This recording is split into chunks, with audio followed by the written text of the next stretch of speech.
short-form research skills series for graduate students and early career researchers.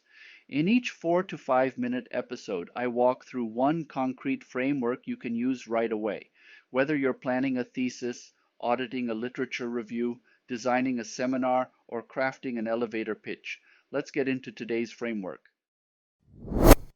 You've just given a mathematically pristine lecture on complex data features or infrastructure modeling.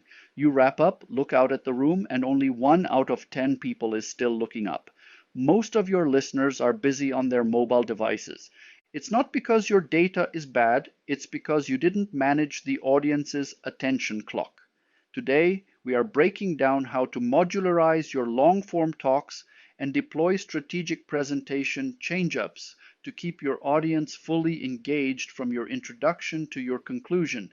As a former US professor with 18 years in academia and a career in infrastructure strategy, I'm watching the next generation of researchers get caught in a massive systemic shift.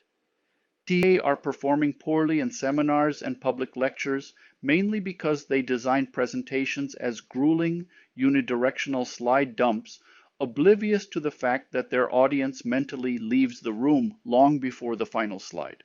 Why are we so bad at realizing when we've lost our audience? It comes down to a cognitive bias illustrated by a famous Stanford doctoral study known as the tapping game. Presenters were asked to tap out simple melodies like Happy Birthday on a table for listeners. Because the presenters already had the song playing in their own heads, they estimated that 50% of the audience would guess it correctly. But the listeners were depending solely on the raw, isolated taps, and the actual rate of correct recognition was a measly 2.5%.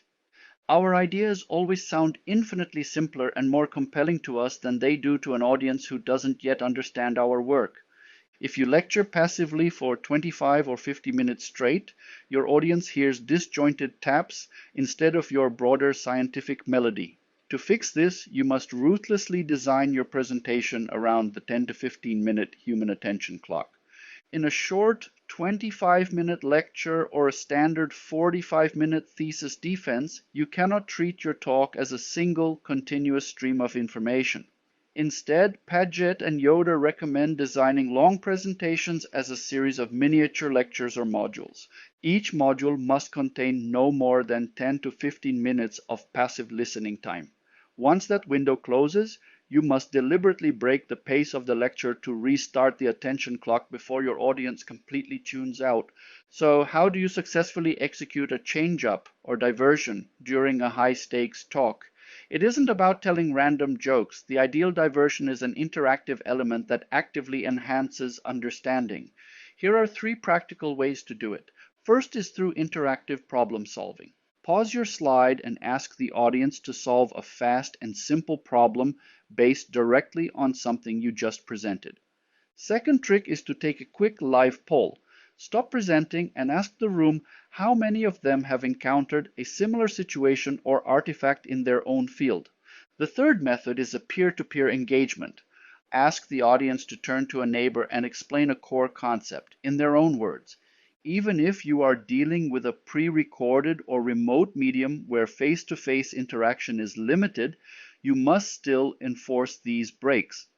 Tell the listener to literally pause the video, work through a quick example problem, or analyze a relevant story before moving to the next technical unit.